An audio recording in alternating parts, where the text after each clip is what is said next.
ഇന്നത്തെ സമഗ്ര റിപ്പോർട്ടുകളുമായി 1 PM news ആരംഭിക്കുന്നു. ഞാൻ S Vijayakumar.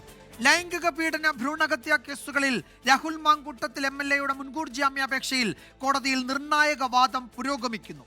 Thiruvananthapuram principal sessions കോടതിയിലെ അടച്ചിട്ട മുറിയിലാണ് വാദം. ബലാത്സംഗത്തിനും ഗർഭചിത്രത്തിനും രാഹുലിനെതിരെ തെളിവുകളുണ്ട് എന്നാണ് പ്രോസിക്യൂഷന്റെ വാദം. രാഹുൽ മാങ്കൂട്ടത്തിനെതിരെ കൂടുതൽ പരാതിക്കാർ രംഗത്ത് വന്നിട്ടുണ്ടെന്ന് ചൂണ്ടിക്കാട്ടി ജാമ്യത്തെ പ്രോസിക്യൂഷൻ ശക്തമായി എതിർക്കുകയാണ്. എന്നാൽ തനിക്കെതിരായ പരാതി വ്യാജമെന്നും CPM BJP ഗൂഢാലോചന എന്നുമാണ് രാഹുലിന്റെ വാദം. ഷഫീദ് റാവുത്തർ കോടതി പരിസരത്തുനിന്ന് വിശദാംശങ്ങൾ നൽകും. ഷഫീദ്, വാദം തുടരുകയാണോ അതോ ഉച്ചഭക്ഷണത്തിന് കോടതി പിരിഞ്ഞോ? എന്താണ് ഇതുവരെ കോടതി മുറിയിൽ സംഭവിച്ചത്?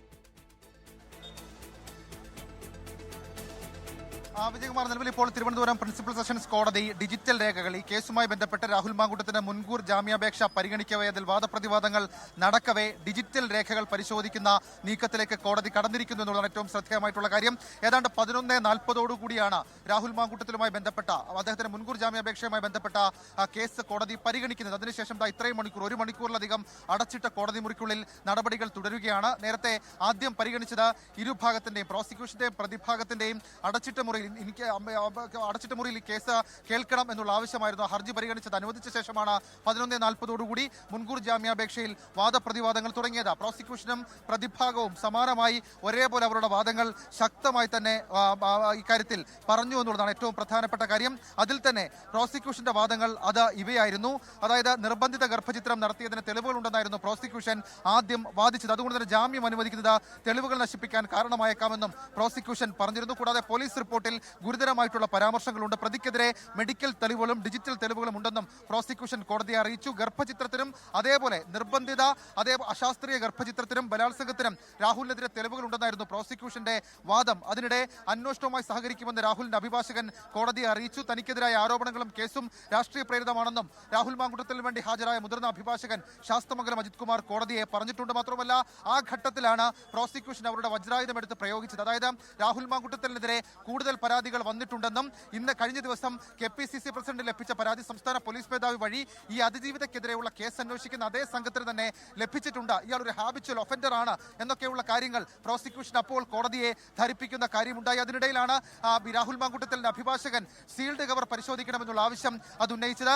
ഗർഭചിത്രത്തിന് ആവശ്യപ്പെട്ടത് പെൺകുട്ടിയാണെന്നുള്ള ചില കാര്യങ്ങൾ പറയുന്ന സീൽഡ് കവറിലെ കാര്യങ്ങൾ പരിശോധിക്കണമെന്ന് അദ്ദേഹം പറഞ്ഞു. എന്നാൽ അന്വേഷണവുമായി രാഹുൽ മാങ്കൂട്ടത്തിൽ ഒരു തരത്തിലും സഹകരിക്കില്ലെന്ന് വീണ്ടും പ്രോസിക്യൂഷൻ എതിർവാദം ഉന്നയിക്കുന്ന സാഹചര്യമുണ്ടായി. രാഹുൽ ഈ ഘട്ടത്തിൽ പുറത്തിറങ്ങിയാൽ തെളിവുകൾ നശിപ്പിക്കാൻ ഇടയുണ്ട്. കേസിൽ കൂടുതൽ തെളിവുകൾ ശേഖരിക്കേണ്ടതുണ്ട്.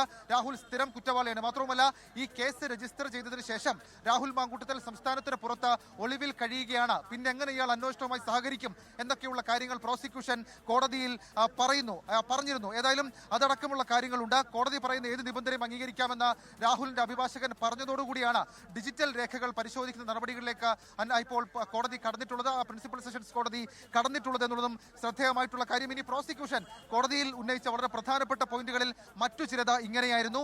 അതിജീവിത ഗർഭിണിയായിരിക്കുന്ന അവസ്ഥയിൽ പോലും ബലാത്സംഗം ചെയ്തു. ശേഷം നിർബന്ധിത ഗർഭചിത്രം നടത്തിയത് അശാസ്ത്രീയമായിട്ടാണ്. അതിജീവിതയെ രാഹുൽ ക്രൂരമായി ഉപദ്രവിച്ചു. അതിജീവിതയെ കടുത്ത മാനസിക സംഘർഷങ്ങളിലേക്ക് രാഹുൽ മാങ്കൂട്ടത്തിൽ തള്ളിവിട്ടു എന്നൊക്കെയുള്ള കാര്യങ്ങൾ പറയുമ്പോൾ തിരിച്ച് പ്രതിഭാഗ അഭിഭാഷകൻ പറഞ്ഞത് ഉഭയസമ്മത പ്രകാരമുള്ള ലൈംഗിക ബന്ധമാണ് നടന്നത്.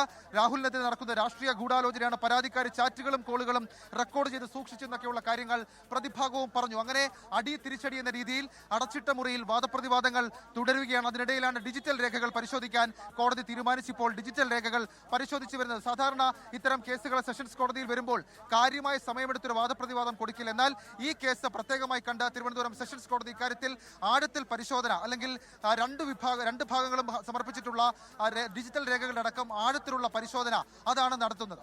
വിജയകുമാർ.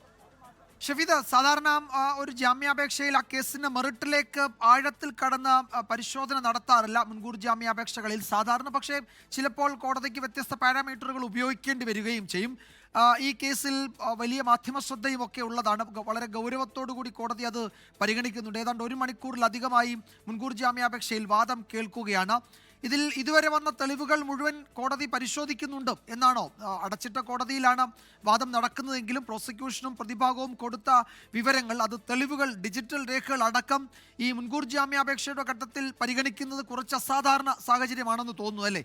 സാധാരണ ഈ ജാമ്യം ഇപ്പോൾ കൊടുത്താൽ അത് ഏതൊക്കെ തരത്തിൽ കേസിനെ ബാധിക്കും, അല്ലെങ്കിൽ അത് ഏതൊക്കെ തരത്തിൽ സ്വാധീനിക്കും എന്നതൊക്കെയാണ് സാധാരണഗതിയിൽ പരിശോധിക്കുക. പക്ഷേ അതിനപ്പുറത്തേക്ക് തെളിവുകളൊക്കെ പരിശോധിച്ച് വളരെ വിശദമായി തന്നെ അതിൽ തീരുമാനമെടുക്കാൻ ഒരുങ്ങുന്നു കോടതി എന്ന് വേണം നമ്മൾ കരുതാൻ, അല്ലേ?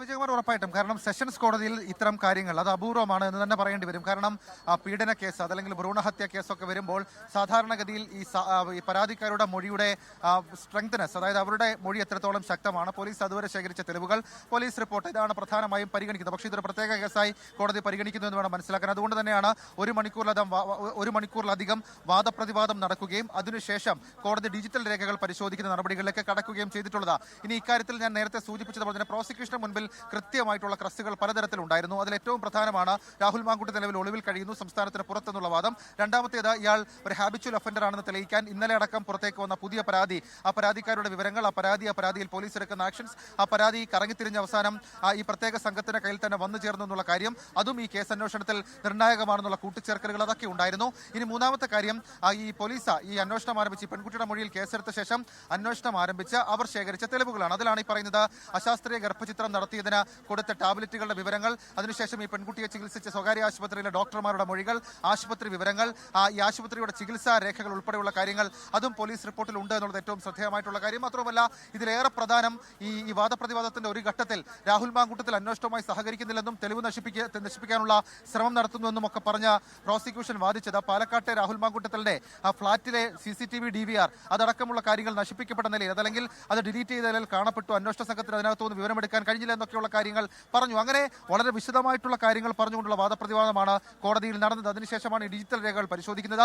ഈ ഡിജിറ്റൽ രേഖകളുടെ പരിശോധന നിർണായകമായി മാറും. കാരണം ഈ പെൺകുട്ടിയും സമാനമായ ചില ഡിജിറ്റൽ രേഖകൾ, അത് വാട്സപ്പ് വിവരങ്ങൾ, ശബ്ദ സന്ദേശങ്ങൾ, ഫോൺ വിവരങ്ങൾ, ഈ പെൺകുട്ടി മറ്റു ചിലരുമായി സംസാരിക്കുന്നതിന്റെ, അവർ വളരെ വൈകാരികമായി സംസാരിക്കുന്നതിന്റെ വിവരങ്ങൾ ഉൾപ്പെടെ പോലീസ് റിപ്പോർട്ടിൽ കോടതിയിൽ ഉൾപ്പെടുത്തിയിട്ടുണ്ട്. അതേസമയം രാഹുൽ മാങ്കൂട്ടത്തിൽ സീൽഡ് കവറിൽ കൊടുത്ത കാര്യങ്ങളുടെ ആധികാരികത ഉൾപ്പെടെയുള്ള കാര്യങ്ങളും അതിന്റെ ബാക്ക്ഗ്രൗണ്ട് വിവരങ്ങളും സ്വാഭാവികമായി കോടതി പരിശോധിക്കും. അതിനുശേഷമായിരിക്കും മുൻകൂർ ജാമ്യാപേക്ഷയുടെ കാര്യത്തിൽ കോടതി ഒരു തീരുമാനമെടുക്കുക. നേരത്തെ വിജയകുമാർ സൂചിപ്പിച്ചതുപോലെ തന്നെ ഈ കേസിന് ഒരു വലിയ മാധ്യമ അറ്റൻഷൻ ഉണ്ട്, ഒരു മീഡിയ അറ്റൻഷൻ ഉണ്ടെന്നൊക്കെയുള്ള കാര്യങ്ങൾ അതും കോടതിയിൽ പ്രോസിക്യൂഷൻ ധരിപ്പിച്ചിട്ടുണ്ട്. കൂടാതെ ഈ പെൺകുട്ടിക്ക് പുറമെ കൂടുതൽ പരാതികൾ വരാനുള്ള സാധ്യതയും, ഇയാളൊരു ഹാബിച്വൽ ഒഫൻഡർ ആണെന്ന് തുടർച്ചയായി 2 പരാതികൾ ഈ അന്വേഷണ സംഘത്തിന് തന്നെ ലഭിച്ചിട്ടുണ്ടെന്നൊക്കെയുള്ള കാര്യങ്ങൾ നിരത്തിയാണ് പ്രോസിക്യൂഷൻ ആന്റിസിപ്പേറ്ററി ബെയിലിനെ തടസ്സപ്പെടുത്തുന്നത്, അല്ലെങ്കിൽ കൊടുക്കാൻ കഴിയില്ല.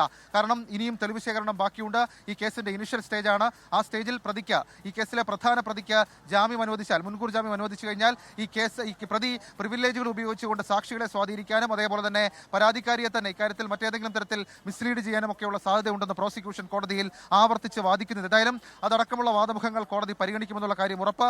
ഒരു പ്രത്യേക കേസായി പരിഗണിച്ചുകൊണ്ട് തിരുവനന്തപുരം സെഷൻസ് കോടതി ജഡ്ജി ഈ കേസുമായി ബന്ധപ്പെട്ട് ഡിജിറ്റൽ രേഖകൾ പരിശോധിക്കുകയാണ് കഴിഞ്ഞ 20 മിനിറ്റ് നേരമായി. വിജയകുമാർ, ഡിജിറ്റൽ രേഖകൾ പരിശോധിക്കുന്നു. ഒപ്പം ഈ അതിജീവിത കോടതിക്ക് മജിസ്ട്രേറ്റിന് മുൻപാകെ നൽകിയ രഹസ്യമൊഴി അവിടെ വാദം നടക്കുന്നതിനിടയിൽ കോടതി അത് പരിശോധിക്കുന്നുണ്ട്. അപ്പോൾ എല്ലാ തെളിവുകളും ഇതിനോടകം വന്നതൊക്കെ പ്രാഥമികമായെങ്കിലും കോടതി പരിശോധിച്ച ശേഷമാണ് തീരുമാനമെടുക്കാൻ പോകുന്നത് എന്ന് വേണം കരുതാൻ. അതിനിടയിൽ ഒരു പ്രധാനപ്പെട്ട കാര്യം കൂടി വരുന്നുണ്ട്.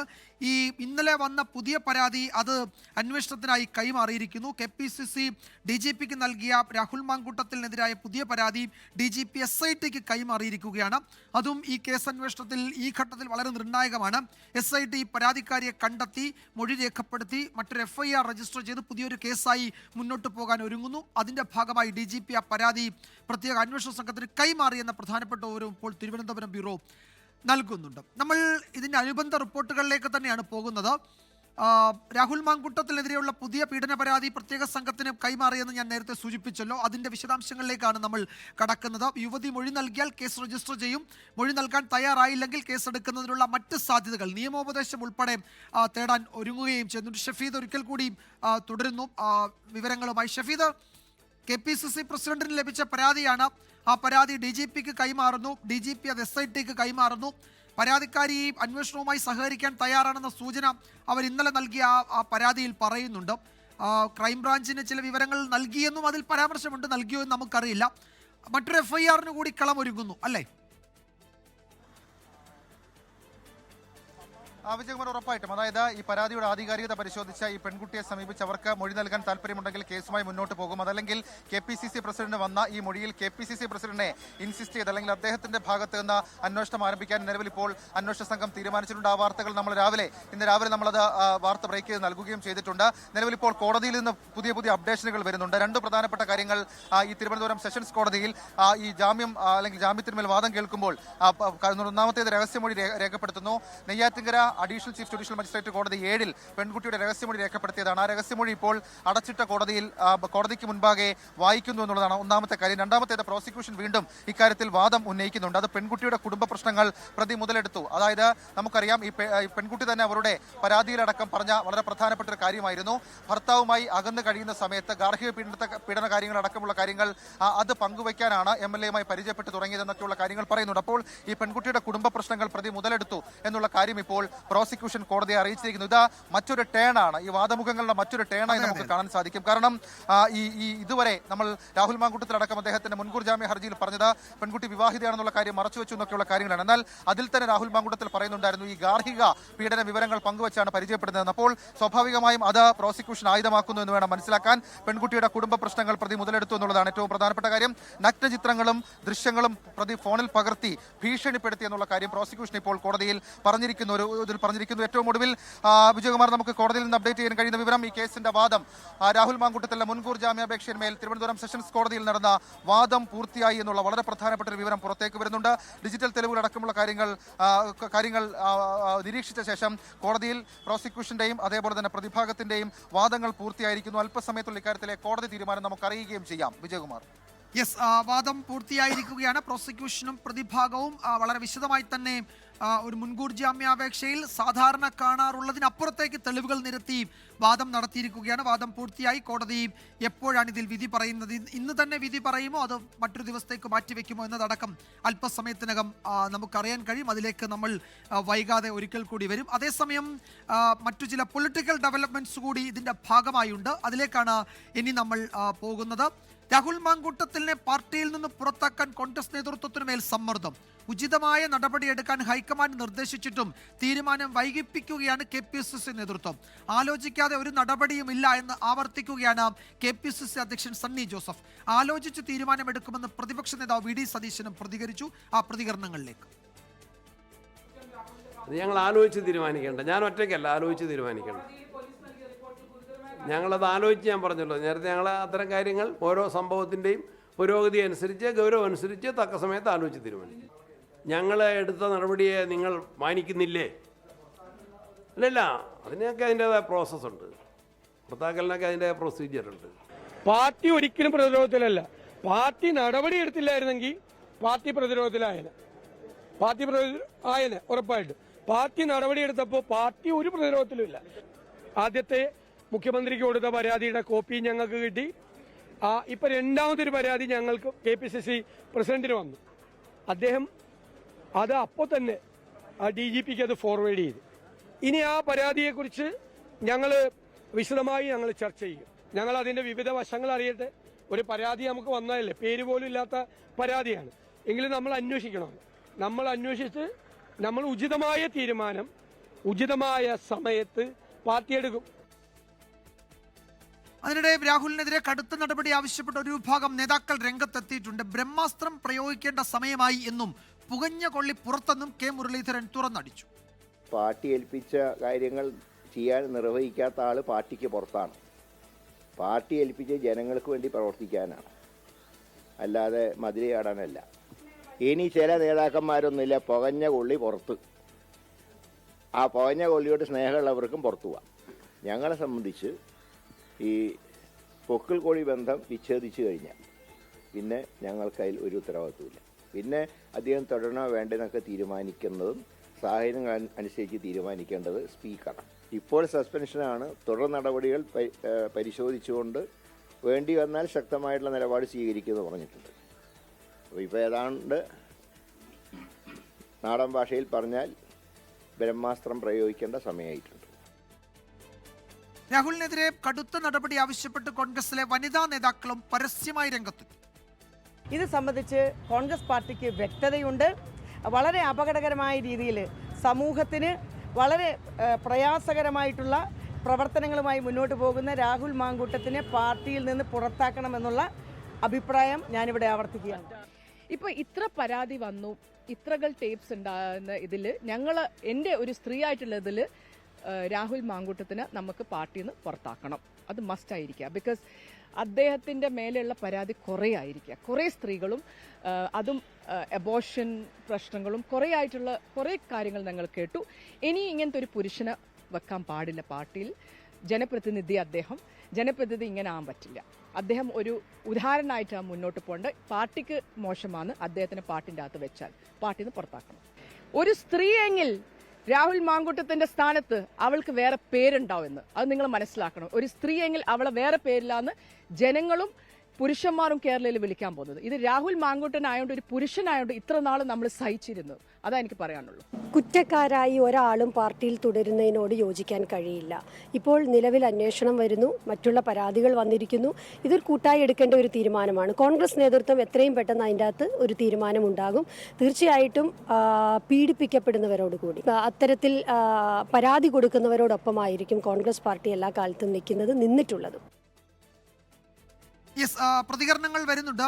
ഇതിന്റെ വിശദാംശങ്ങൾ ആർ ഷിജിത്ത് നൽകും. അതിനു മുമ്പ് ഒരു പ്രധാനപ്പെട്ട വിവരം കൂടി പങ്കുവെക്കാനുള്ളത്, രാഹുലിന്റെ മുൻകൂർ ജാമ്യാപേക്ഷ വിധി പറയാൻ വേണ്ടി കോടതി മാറ്റി എന്നൊരു വിവരം കൂടി വരുന്നുണ്ട്. എപ്പോഴാണ് വിധി പറയുക? അത് ഇന്ന് തന്നെ ഉണ്ടോ അതോ മറ്റൊരു ദിവസത്തേക്കാണോ മാറ്റിയത് എന്ന് നമുക്കറിയില്ല. വിധി പറയാൻ മാറ്റി എന്നാണ് നമ്മളുടെ ബ്യൂറോ റിപ്പോർട്ട് ചെയ്യുന്നത്. ഷഫീദ് റാവുത്തർ തുടരുന്നുണ്ട്. ഷഫീദ്, വാദം പൂർത്തിയായി വിധി പറയാൻ മാറ്റി എന്നതിനപ്പുറത്തേക്ക് എപ്പോൾ, ഇന്നുണ്ടോ അതോ അത് മറ്റൊരു ദിവസത്തേക്ക് എന്നതിനൊരു ഉത്തരമുണ്ടോ? വിജയകുമാർ, ആ ഒരു ആകാംക്ഷ അത് മാറാനുള്ള സമയമായിട്ടില്ല. ഇപ്പോഴും അതെന്താണെന്ന് പറഞ്ഞിട്ടില്ല. പക്ഷേ അറസ്റ്റ് തടഞ്ഞിട്ടുമില്ല എന്നുള്ള വിവരമാണ് പുറത്തേക്ക് വരുന്നത്. ഇനി രണ്ട് പ്രധാനപ്പെട്ട കാര്യങ്ങളാണ് നമുക്ക് അറിയാനുള്ളത്. ഒന്നാമത്തേത്, ഏതെങ്കിലും തരത്തിൽ എന്നാണ് ഈ രാഹുൽ മാങ്കൂട്ടത്തിന് മുൻകൂർ ജാമ്യാപേക്ഷയുടെ കാര്യത്തിൽ കോടതി വിധി പറയുന്നത്? രണ്ട്, അറസ്റ്റ് തടയുമോ? എന്നിങ്ങനെ രണ്ട് പ്രധാനപ്പെട്ട കാര്യങ്ങളാണ് ഇനി അറിയാനുള്ളത്. പക്ഷേ ഈ രണ്ട് കാര്യത്തിലും കോടതിയുടെ ഭാഗത്ത് നിന്ന് തീരുമാനമുണ്ടായിട്ടില്ല. അടച്ചിട്ട കോടതി മുറിയിലായിരുന്നു നടപടികൾ നടന്നത്. പുറത്തേക്ക് അഭിഭാഷകർ വരുമ്പോൾ മാത്രമേ നമുക്ക് ആ വിവരങ്ങൾ അറിയാൻ കഴിയുകയുള്ളൂ. ഏതായാലും അല്പസമയത്തുള്ള ആ വിവരം അറിയാൻ കഴിയും. ഏതാണ്ട് 1.25 മണിക്കൂറിലധികം നീണ്ട വാദപ്രതിവാദങ്ങൾ, അതിനൊടുവിലാണ് കോടതി ഇത് വിധി പറയാനായി മാറ്റിയിട്ടുള്ളത്. വിജയകുമാർ, യെസ്, അല്പസമയത്തിനകം നമുക്ക് അറിയാം കോടതി മുറിയിൽ നടന്നതിൻ്റെ ഒരു സമ്പൂർണ്ണ ചിത്രം. എപ്പോഴായിരിക്കും കോടതി വിധി പറയുക? അറസ്റ്റ് തടയണമെന്നൊരാവശ്യം പ്രതിഭാഗം മുന്നോട്ട് വെച്ചിരുന്നു. കോടതി അതിന് തയ്യാറായിട്ടില്ലെന്നാണ് പ്രാഥമികമായി മനസ്സിലാക്കാൻ കഴിയുന്നത്. അതിൻ്റെ വിവരങ്ങളും വരാനിരിക്കുന്നതേ ഉള്ളൂ. ജാമ്യ ഹർജിയിൽ, മുൻകൂർ ജാമ്യാപേക്ഷയിൽ വാദം പൂർത്തിയായി. വിധി പറയാൻ വേണ്ടി കോടതി അത് മാറ്റിയിരിക്കുകയാണ്. നമ്മൾ നേരത്തെ സൂചിപ്പിച്ച ആ റിപ്പോർട്ടിലേക്ക് തന്നെയാണ്. കോൺഗ്രസിൽ എന്താണ് നടക്കുന്നത്?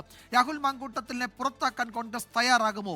ഹൈക്കമാൻഡ് അത്തരമൊരു നിർദ്ദേശം മുന്നോട്ട് വെച്ചെങ്കിലും സംസ്ഥാനത്തെ നേതാക്കൾ, പ്രദേശ് കോൺഗ്രസ് കമ്മിറ്റിയുടെ നേതാക്കൾ ഇതുവരെ അതിനോട് അനുകൂലമായി പ്രതികരിച്ചിട്ടില്ല. കോടതി നടപടികൾ കൂടി കണ്ടിട്ട് മതി തീരുമാനം എന്ന നിലയിലേക്ക് നേതാക്കൾ എത്തിയെന്നൊക്കെ സൂചനകൾ വരുന്നുണ്ട്. ആ ശ്രീജിത്ത് വിശദാംശങ്ങൾ നൽകും തിരുവനന്തപുരത്ത് നിന്ന്. ശ്രീജിത്ത്, ഇത് വഷളാകാതെ നോക്കാൻ വേണ്ടി കൂടി ആയിരിക്കാം നടപടി വേഗത്തിലെടുക്കാൻ ഹൈക്കമാൻഡ് പറഞ്ഞത്. പക്ഷേ അപ്പോഴേക്കും അത് കുറെ കൂടി വഷളാക്കിയിട്ടേ നടപടി എടുക്കൂ എന്ന പിടിവാശി സംസ്ഥാനത്തെ ചില കോൺഗ്രസ് നേതാക്കൾക്ക് ഉണ്ടെന്ന് തോന്നുന്നു, ഒരു തെരഞ്ഞെടുപ്പ് കാലമായിട്ടും, അല്ലേ? വിജയകുമാർ, തീർച്ചയായും കാര്യങ്ങൾ കൂടുതൽ വഷളാക്കിയിട്ട് മാത്രമേ തീരുമാനമെടുക്കൂ എന്ന് ആരൊക്കെയോ നിർബന്ധമുള്ളതുപോലെയാണ് KPCC നേതൃത്വത്തിൽ നിന്നുള്ള പ്രതികരണങ്ങളിൽ നമുക്ക് മനസ്സിലാക്കാൻ കഴിയുന്നത്. നേരത്തെ ഗർഭചിത്ര പരാതി ഉന്നയിച്ച യുവതിക്ക് പിന്നാലെ ഇന്നലെ മറ്റൊരു അതിജീവിത കൂടി പരാതിയുമായി മുന്നോട്ട് വന്നപ്പോഴാണ് കോൺഗ്രസ് ഹൈക്കമാൻഡിനെ KPCC അധ്യക്ഷൻ സണ്ണി ജോസഫ് ബന്ധപ്പെട്ടത്. AICCയുടെ സംഘടനാ ചുമതലയുള്ള ജനറൽ സെക്രട്ടറി KC വേണുഗോപാലുമായാണ് സണ്ണി ജോസഫ് സംസാരിച്ചത്. അപ്പോൾ തന്നെ വേണുഗോപാൽ കർശനമായ നടപടിയുമായി മുന്നോട്ട് പോകണം, പാർട്ടിയാണ് പ്രധാനം, പാർട്ടിയുടെ അന്തസ്സ് ഉയർത്തിപ്പിടിക്കുന്ന തീരുമാനം കേരളത്തിൽ നിന്ന് ഉണ്ടാകണം എന്ന കാര്യം നിർദ്ദേശിച്ചു. എന്നാൽ ആ നിർദ്ദേശം ഇന്നലെ രാത്രി നൽകി ഇതുവരെയായിട്ടും കൂടിയാലോചന നടത്തിയ ഒരു തീരുമാനത്തിലേക്ക് എത്താൻ KPCC നേതൃത്വം മടിച്ചു നിൽക്കുന്നുവെന്നാണ് KPCC അധ്യക്ഷൻ സണ്ണി ജോസഫിൻ്റെ ആലപ്പുഴയിലെ പ്രതികരണത്തിൽ നിന്നുകൂടി നമുക്ക് മനസ്സിലാക്കാൻ കഴിയുന്നത്. അപ്പോൾ ഈ രാഹുൽ മാങ്കൂട്ടത്തിനെതിരെ കടുത്ത നടപടി അഥവാ പുറത്താക്കൽ ആ നടപടി കൈക്കൊള്ളുന്നതിനോട് KPCC നേതൃത്വത്തിലെ ആർക്കൊക്കെയോ ചിലർക്ക് എതിർപ്പുണ്ട്. അത് KPCC നേതൃത്വത്തിലെ പ്രത്യേകിച്ചും വർക്കിംഗ് പ്രസിഡന്റുമാർ ഉൾപ്പെടുന്നവരുടെ കാര്യത്തിൽ അവരുടെ ഗ്രൂപ്പ് താല്പര്യങ്ങളാണ് രാഹുൽ മാങ്കൂട്ടത്തിനെ സംരക്ഷിക്കുന്നതെന്നാണ് നമുക്ക് മനസ്സിലാക്കാൻ കഴിയുന്നത്. മുൻകൂർ ജാമ്യാപേക്ഷയിൽ സെഷൻസ് കോടതിയുടെ നിലപാട് എന്താണെന്ന് അറിഞ്ഞ ശേഷം തീരുമാനത്തിൽ തീരുമാനത്തിലേക്ക് പോകാം എന്നൊരു അഭിപ്രായം കോൺഗ്രസ് വർക്കിംഗ് പ്രസിഡന്റുമാരിൽ ചിലർക്കൊക്കെയുണ്ട്. ഷാഫി പറമ്പിൽ അടക്കമുള്ള ആളുകൾക്ക് ആ അഭിപ്രായമുണ്ടത്രേ. അതുകൊണ്ടാണ് ഇത്തരമൊരു തീരുമാനത്തിലേക്ക് ഈ നടപടി എടുക്കുന്നത് വൈകിപ്പിക്കുന്നതാണ് നമുക്ക് മനസ്സിലാക്കാൻ കഴിയുന്ന വിവരം. KPCC പ്രസിഡന്റ് ഇനിയും ആലോചിച്ച് ഉചിതമായ സമയം എന്ന് പറയുമ്പോൾ ആ ഉചിതമായ സമയം ഒരുപക്ഷെ മുൻകൂർ ജാമ്യാപേക്ഷയുടെ വിധിയാണ്. വിധി അനുകൂലമാണെങ്കിൽ നടപടി ഒഴിവാക്കുന്ന ഒരു തന്ത്രം കൂടി ഈ തീരുമാനത്തെ അനുകൂലിക്കുന്ന രാഹുൽ മാങ്കൂട്ടത്തിലെ പിന്തുണയ്ക്കുന്ന നേതാക്കൾക്കുണ്ട് എന്നാണ് നമുക്ക് മനസ്സിലാകുന്നത്. ഇനി അതല്ല, ജാമ്യം നിഷേധിക്കുകയാണെങ്കിൽ പുറത്താക്കാനുള്ള തീരുമാനവും എടുക്കും. എന്നാൽ അങ്ങനെ വരുമ്പോൾ ഇത് ഗത്യന്തരമില്ലാതെ പുറത്താക്കി എന്നുള്ളൊരു ആക്ഷേപം കൂടി പാർട്ടിക്ക് കേൾക്കേണ്ടി വരുമെന്നാണ് രാഹുലിനെതിരെ കർശന നടപടി സ്വീകരിക്കണമെന്ന് ആവശ്യപ്പെടുന്ന നേതാക്കൾ ചൂണ്ടിക്കാണിക്കുന്നത്. വനിതാ നേതാക്കൾ ഒന്നടങ്കം രാഹുലിനെ പുറത്താക്കണമെന്ന് ആവശ്യപ്പെട്ടു. മുൻ KPCC അധ്യക്ഷൻ കെ മുരളീധരൻ ബ്രഹ്മാസ്ത്രം പ്രയോഗിക്കേണ്ട സമയമായി എന്ന കാര്യം ഓർമ്മിപ്പിക്കുന്നു. ഹൈക്കമാൻഡ് ഈ നടപടി എടുക്കണമെന്ന് നിർദ്ദേശിക്കുന്നു. എന്നിട്ടും KPCC നേതൃത്വം നടപടിയെടുക്കാതെ അതിനോട് മുഖം തിരിഞ്ഞു നിൽക്കുന്നു. അതിൻ്റെ കാരണം എന്താണെന്ന കാര്യത്തിലാണ് ഇപ്പോഴും നേതാക്കൾ സംശയം പ്രകടിപ്പിക്കുന്നത്. യെസ്, ബ്രഹ്മാസ്ത്രം പ്രയോഗിക്കേണ്ട സമയമായി, പുകഞ്ഞ കൊള്ളി പുറത്ത്, ഇനി അങ്ങനെ ആ പുകഞ്ഞ കൊള്ളിയെ പിന്തുണയ്ക്കുന്നുണ്ടെങ്കിൽ അവരും പുറത്ത് എന്നൊക്കെ കെ മുരളീധരനെ പോലെ വളരെ പ്രധാനപ്പെട്ട ഒരു നേതാവ് പറഞ്ഞിട്ടും എന്തെങ്കിലും ഒരു അനക്കം ആ പാർട്ടിയിലില്ല ഈ വിഷയത്തിൽ എന്നതാണ് ഇപ്പോൾ KPCC അധ്യക്ഷൻ പറയുന്നത്.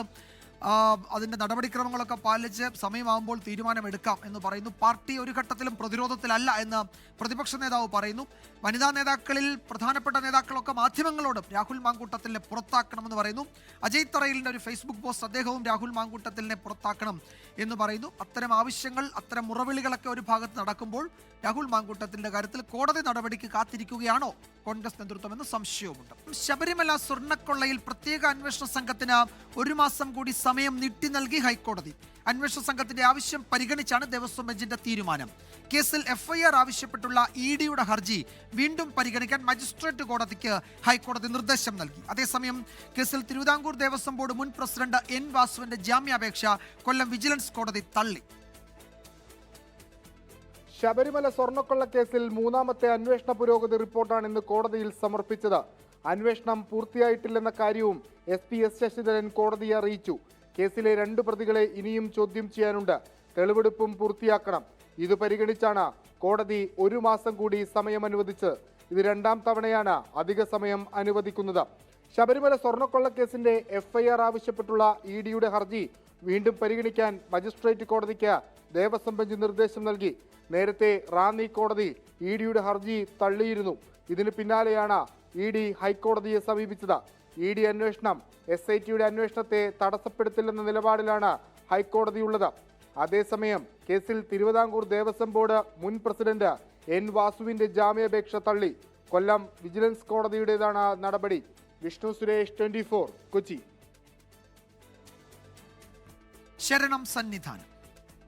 ശരണം Sannidhanam co-powered by Ramesh RG നല്ലെണ്ണ. ആർജിക്കാം നല്ലൊരു പ്രാർത്ഥനാശീലം. കളർ മങ്ങാത്ത വൃത്തി. ലേക്രോൾ കാർ ഷാംപൂ. തരിതരിയായ GRB നെയ്. പ്യുവറാണ്, അത് ഷുവറാണ്. co-sponsored by BLM, Kerala, Tamil Nadu, Pondicherry. ശബരിമലയിൽ തീർത്ഥാടകരുടെ എണ്ണത്തിൽ കുറവില്ല. ഉച്ചയ്ക്ക് 12 മണിവരെ 50,000-ഓളം ഭക്തർ ദർശനം നടത്തി. സന്നിധാനത്തെ തിരക്ക് കണക്കിലെടുത്ത് കൂടുതൽ പേർക്ക് സ്പോട്ട് ബുക്കിംഗ് അനുവദിക്കുന്നതിൽ തീരുമാനമെടുക്കും.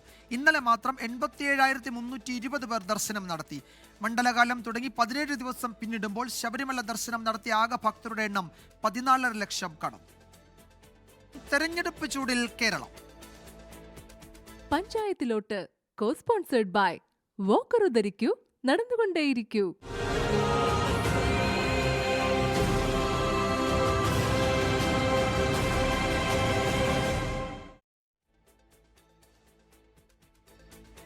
സംഘടനാ പ്രശ്നങ്ങളെ തുടർന്ന് പാർട്ടി നേതൃത്വത്തിന് തലവേദന സൃഷ്ടിച്ച വയനാട് മുള്ളൻകൊല്ലി പഞ്ചായത്തിലെ ഒരു വാർഡിൽ ഏറ്റുമുട്ടുന്നത് കോൺഗ്രസ് നേതാക്കൾ തന്നെയാണ്. പഞ്ചായത്തിലെ 17ാം വാർഡിലാണ് മുൻ പഞ്ചായത്ത് പ്രസിഡന്റും പഞ്ചായത്ത് അംഗവും പരസ്പരം മത്സരിക്കുന്നത്. പഞ്ചായത്ത് അംഗം ഔദ്യോഗിക സ്ഥാനാർത്ഥിയായപ്പോൾ മുൻ പ്രസിഡന്റ് വിമതനായാണ് മത്സരരംഗത്തുള്ളത്.